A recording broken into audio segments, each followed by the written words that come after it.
అన్నమయ్య జిల్లా బి కొత్తకోట మండలంలో sub collector Megha Swaroop ఆకస్మికంగా పర్యటించారు. బి కొత్తకోటలోని రైస్ గోదాంలో స్టాక్ రిజిస్టర్ తనిఖీ చేసి సిబ్బందిని వివరాలు అడిగి తెలుసుకున్నారు. తంబళ్లపల్లె మండలం గత ప్రభుత్వ హయాంలో తంబళ్లపల్లె గోడౌన్లో 1000 టన్నుల రైస్ మాయం జరిగిన అక్రమాలను మరొకసారి నివేదిక తెప్పించుకొని లోతైన విశ్లేషణ జరిపిస్తామని సబ్ కలెక్టర్ వెల్లడించారు.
ఈరోజు నేను నాకు కమిషనర్ ఆఫ్ సివిల్ సప్లైస్ ఆదేశాల మేరకు and collector civil supplies joint collector Annamayya గారి ఆదేశాల మేరకు ప్రతి ఎంఎల్ఎస్ పాయింట్ని ఇన్స్పెక్ట్ చేయమని ఆర్డర్స్ ఇచ్చారు.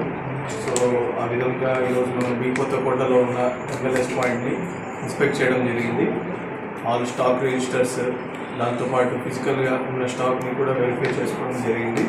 ఇక్కడ ఉన్న computer operator and MLS point ఇన్ఛార్జ్తో పాటు మొత్తం స్పెండ్ చేసి అక్కడ ఉన్న స్టాక్ని మొత్తం క్వాలిటీ పరంగా క్వాంటిటీ పరంగా రెండు వెరిఫై చేసుకోవడం జరిగింది.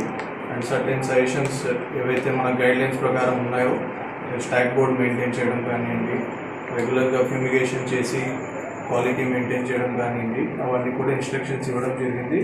అండ్ డిఎం సివిల్ సప్లైస్ గారితో ఒకసారి నేను కూడా చెప్తాను, ఏవైతే నెసరీ ఇంకా బెటర్ ఇంప్రూవ్మెంట్స్ చేయొచ్చు అవి కూడా తీసుకొని will go for the better quality of the whatever stock we are getting.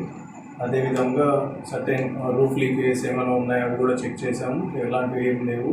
And మన విండోస్కి కూడా వైర్ థిన్ మెష్ ఏదైతే ఉందో అది కూడా వేసి ఉన్నారు. So everything they are taking care of. But ఇంకొంచెం బెటర్ ఇంప్రూవ్మెంట్స్ ఏవైతే ఉన్నాయో అవి కూడా ఇన్స్ట్రక్షన్స్ ఇవ్వడం జరిగింది.